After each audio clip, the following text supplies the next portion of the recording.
Hello all, welcome back to Mayilthogai studio. இந்த வீடியோவில் types of சீம்ஸில் 9th type cord piped seam எப்படி stitch பண்ணுறதுன்னு பார்க்கலாம். இது வந்து பைப்டு சீம் மாதிரியே தான். இது வந்து ஒரு ஸ்டிஃப்னஸ் கொடுக்கறதுக்காக நம்ம பைப்பிங் த்ரெட்டை இந்த ஸ்ட்ரிப் அட்டாச் பண்ணோம் இல்லையா, இதுக்குள்ளே வச்சுட்டு நம்ம ஸ்டிச் பண்ண போகிறோம். இப்போ உங்களுக்கு நல்லா இந்த இடத்துல ஸ்டிஃபாக இருக்கும். இந்த ஸ்ட்ரிப்போட வித்து வந்து 1.5 inch எடுத்திருக்கேன். இதுக்கு சென்டரில் பைப்பிங் த்ரெட்டை வச்சுக்கலாம். கிளாத்தை wrong side facing wrong side இந்த மாதிரி ஃபோல்ட் பண்ணிக்கோங்க. இதை ஸ்டிச் பண்ணுறதுக்கு சிங்கிள் சைட் ஃபுட்டர் தான் யூஸ் பண்ணணும். கரெக்டாக அந்த த்ரெட்டை ஒட்டியே ஸ்டிச் போடணும். பைப்பிங் த்ரெட்டை வச்சு ஸ்டிச் பண்ணியாச்சு. இப்போ நம்ம ஸ்டிச் பண்ண போகிற கிளாத்தில் ரைட் சைடில் இந்த மாதிரி ரா எட்ஜஸ் எல்லாமே அலைன் ஆகிற மாதிரி வச்சுக்கலாம். நெக்ஸ்ட்டு இன்னொரு கிளாத்தும் right side facing right side பாருங்கள், right side facing right side. இதுக்கு இடையில இந்த ஸ்ட்ரிப் வந்து அட்டாச் பண்ண போகிறோம்.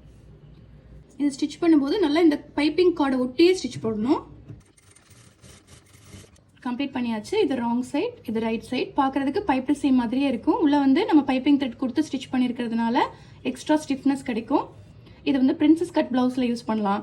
நெக்ஸ்ட்டு பேனல்ஸ் எல்லாம் ஜாயின் பண்ணுவோம் இல்லையா, பேனல் ஸ்கர்ட்டில், அதுக்கு இடையில இந்த மாதிரி piped seam cord piped seam கொடுத்து ஸ்டிச் பண்ணும்போது நல்லா உங்களுக்கு எம்போஸ்டாக தெரியும். இந்த சீம் வந்து டெக்கரேட்டிவ் பர்பஸ்க்காக யூஸ் பண்ணுவோம். இதே மாதிரி அடுத்தடுத்து ஸ்விங் டிப்ஸ்க்கு நம்ம சேனலை மறக்காமல் ஃபாலோ பண்ணிக்கோங்க. Thank you all.